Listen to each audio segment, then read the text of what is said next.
안녕하십니까. 헛방 날린 사주상담 이야기 117번째. 오늘은 사주에 비겁이 많아 형제가 많다고 했다가 헛방 날린 이야기를 해보겠습니다. 먼저 어떤 사연인지 들어보시고 사주풀이를 해보도록 하겠습니다. 선생님 안녕하세요. 몇 년 전부터 사주 공부에 빠져 사주 공부 중인 사람입니다. 선생님 동영상을 우연히 접하고 귀에 쏙쏙 들어오는 강의에 빠져 구독을 누르고 애청을 하게 됐습니다. 날마다 올려주시는 동영상 강의 감사합니다. 제가 선생님께 사연을 보내드린 것은 다름이 아니라 사주 공부를 위해 평생교육원에서 만난 지인들과 일주일에 한 번 모여 공부를 하고 있습니다. 공부 중 한 가지 사주로 의견이 분분해 답을 못 찾아 선생님께, 다른 애청자분에게도 사주 공부에 도움이 되는 사연이라고 판단되시면 채택해 주셔서 풀이를 해주시면 감사하겠습니다. 공부 내용은 사주에 형제가 많은 사주다 아니다로 분열이 되었는데요. 사주에 나와 있는 비겁이 하나 있으니 형제가 많지 않다는 의견과, 무슨 얘기냐, 지장간에 있는 비겁의 기운도 봐야 한다. 지장간의 비겁이 여러 개 있으니 형제가 많다는 의견입니다. 그런데 사주 당사자는 형제가 없다고 합니다. 그래서 사주의 지장간 비견은 작용력이 약하고 사주에 나와 있는 비견만 작용해 형제가 없는 건지, 아니면 다른 이유가 있어서 그런 건지 알 수가 없어서 선생님께 사연을 보내게 됐습니다. 선생님께서 다른 분에게도 사주 공부에 도움이 되신다면 채택해 주셔서 답을 주시면 정말 고맙겠습니다. 동영상 감사드리고 항상 건강하세요 라는 사연 주셨습니다. 자, 저도 이 사연이 다른 분들에게 사주 공부에 도움이 되는 사연이라 채택해서 풀어보기로 했습니다. 자, 그럼 이분 사주가 어떤 사주길래 형제 수가 달라 보였는지 여러분과 같이 사주를 풀어보면서 알아보도록 하겠습니다. 자, 이 사주가 오늘 여러분과 같이 풀어볼 사주가 되겠습니다. 갑오년 을해월 무진일 개시에 태어나신 남자분이십니다. 갑오년생이시면 1954년생이시죠. 2020년 올해 67세가 되시는 남자분입니다.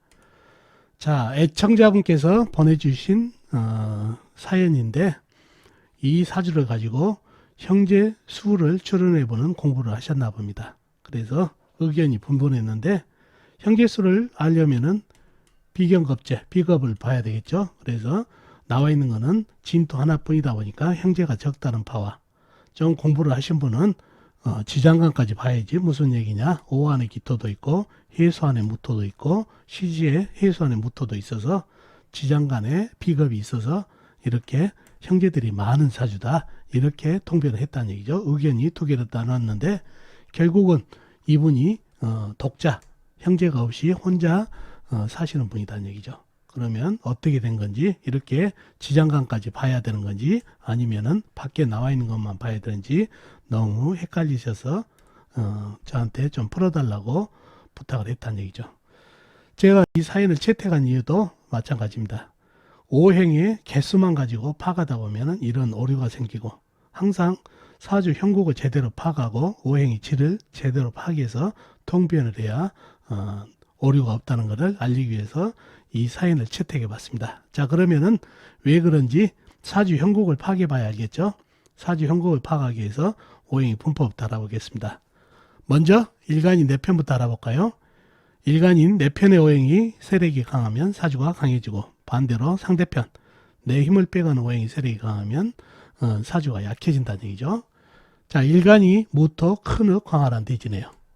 자, 흙의 내 편은 비겁인 같은 흙이나 흙을 생해주는 불이 내 편이 되겠죠. 먼저 비겁인 흙을 찾아볼까요? 흙은 일지에 진토 큰흙 광활한 대지가 있습니다. 그리고 다른 데는 없죠. 지장간 연지 오한의 기토, 월지 해수안의 무토, 시지 해수안의 무토가 암장되어 있습니다. 다음에 흙을 생해주는 인성인 불을 찾아볼까요? 불은 연지에 오가 작은 촛불이 있네요. 그리고 다른 데는 없고 지장간에도 없네요. 그러면 내 편이라고 나와 있는 것은 진토와 오화 뿐이네요. 이러면 사주가 매우 약해질 가능성이 있는 사주가 되겠습니다. 자, 상대편도 한번 찾아봐야 되겠죠. 상대편 내 힘을 빼가는 원이죠. 뭔가요? 식상, 내가 생하면서 힘이 받고, 재성, 내가 극하면서 힘이 받고, 관성, 일간이 나를 극하니까 일간이 힘이 약해지는 이 세 가지 오행이 상대편이 되겠습니다. 자, 식상은 뭔가요? 흙이 생해주는 오행이니까 쇠가 되겠고, 재성은 물, 관성은 나무가 되겠습니다. 자, 식상인 쇠를 찾아보면은 사주 팔자에 나와 있는 거 없고 지장간에도 없네요. 무식상이 되겠네요. 다음에 재성인 물을 찾아볼까요? 물은 월지에 해수 큰 물이 있네요. 그 다음에 시지에 해수 역시 큰 물, 호수같이 큰 물이 있고 시간에 개수가 있습니다. 그리고 다른 데는 없고 지장간, 일지, 진토 안에 개수가 암장되어 있네요. 다음에 관성인 나무를 찾아볼까요? 나무는 연간의 간목, 큰 나무, 그 다음에 월간의 을목, 작은 나무가 있습니다. 그리고 다른 데는 없고 월지, 해수안의 간목, 시지, 해수안의 간목, 그 다음에 일지, 진토 안의 을목이 있습니다. 자, 그러면 상대편의 세력이 대단하죠. 해수 큰물, 그 다음에 개수 작은물, 간목 큰 나무, 을목, 작은 나무까지. 내 편은 오화하고 진토뿐인데 말이죠. 이러면 사주가 매우 약해지겠죠. 자, 내 편 중에서 오화도 한번 보자고요. 오화가 나를 생하는 오행인데 나를 생해주고 있나요? 너무 멀어서 안 되고 간목이 목생화하게 되면은 목생화가 되나요? 목다시오로 꺼져버린다는 얘기죠. 그리고 옆에 있는 물들이 개수, 해수하고 합쳐진 물까지 합쳐서 이 오화 작은 촛불은 한 방에 꺼트려 버리는 형국이네요. 그래서 오화가 거의 힘을 잃어가지고 나한테 힘을 주지 못하니까 진토만이 나한테 힘을 주는 그런 형국의 사주입니다. 그러니 신약한 사주 팔자가 됐네요. 그죠?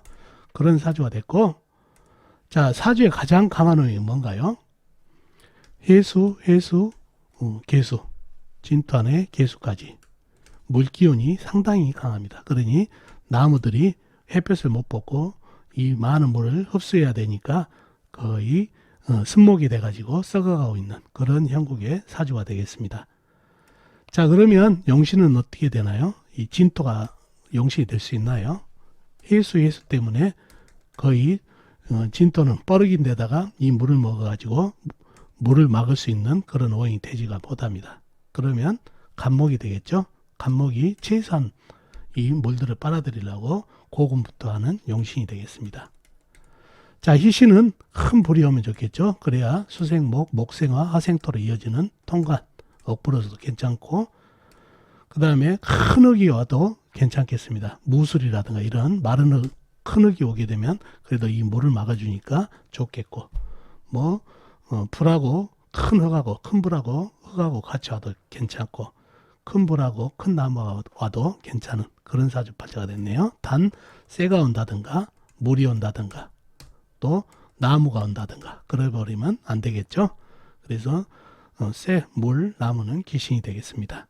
그리고 어진간한 불이 오면은 다 꺼져버리니까 안 되고, 그래서 큰 불이라든가 큰 흙이 오면 좋겠습니다. 그런 사주팔자가 됐네요. 자, 형제수를 물어본 게 오늘의 이유지죠. 형제수를 물어봤는데 형제가 어디 있죠? 비겁이 진토가 있고 그 다음에 오한의 기토, 해수안의 무토, 해수안의 무토 제법 있죠.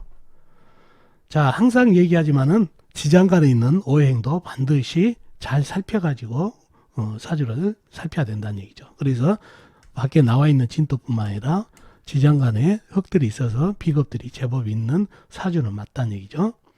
근데 제가 이 사주를 가져온 이유가 오행의 개수보다는 오행의 질, 사주 형국을 제대로 파악해서 통변을 해야 된다는 겁니다. 자, 사주 지장간 나와 있는 거 해가지고 비겁은 많지만 어떤가요? 사주의 질이, 사주의 병이 뭐였죠? 이 물기운이 너무 강한 거였죠. 그러니 이 물에 의해서 이 진토는 원래 뻐륵이죠. 뻐륵은 거의 쓸려 내려가서 흙탕물이 돼버려요. 그래서 힘이 하나도 없고, 그렇다 보면 나와 있는 것도 이러는데 해수안의 무토는 어떤가요? 역시 물에 의해서 흙탕물이 돼버리는 형국입니다. 그러면은 무토도, 지장간에 있는 무토도 떠내려가 알파인데 오한의 기토도 거의 소멸이 돼버린 그런 형국이라는 얘기죠. 그래서 지장간까지 포함해서 비겁의 개수는 많지만은 물에 의해서 쓸려가 버리니까 힘이 하나도 없는 그런 형국의 사주팔자가 됐다는 얘기예요. 그래서 이 사주는 오행의 개수가 많아서 형제가 많다가 아니라 거의 물에 의해서 쓸려가는 형국이다 보니까 비겁인 흙들이 힘이 하나도 없어서 형제덕이 없는 그런 형국이다 보니까 형제가 없는 그런 사주팔자가 됐다는 얘기예요. 그래서 오행의 개수로 모든 것을 파악하면 안 되고 이렇게 사주 형국을 제대로 파악해서 통변해야 된다는 거. 또 하나가 있습니다. 형제가 없는 이유 뭘까요? 단지 비겁이 쓸려 내려간 형국만 가지고 그럴까요? 아니죠. 어머니를 한번 찾아보자고요. 어머니가 어디 있죠? 오화 있죠? 오화가 어머니죠. 인성이니까. 이 오화가 어떤가요? 목다시게 꺼지고 물에 의해서 꺼지고 그러니 힘이 하나도 없죠. 거의 꺼져가니까. 어머니가 이렇게 힘이 없게 되면 어머니가 병약하다는 얘기예요. 몸이 약하시고 그러면은 자식을 갖다가 많이 생산해낼 그런 힘이 없는 형국이다 보니까 자식이 손이 귀하다는 얘기예요.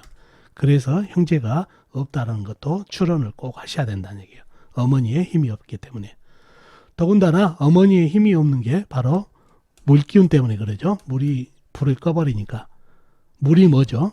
이분한테는 아버지면서 이 오화 입장에서는 남편이 되겠죠.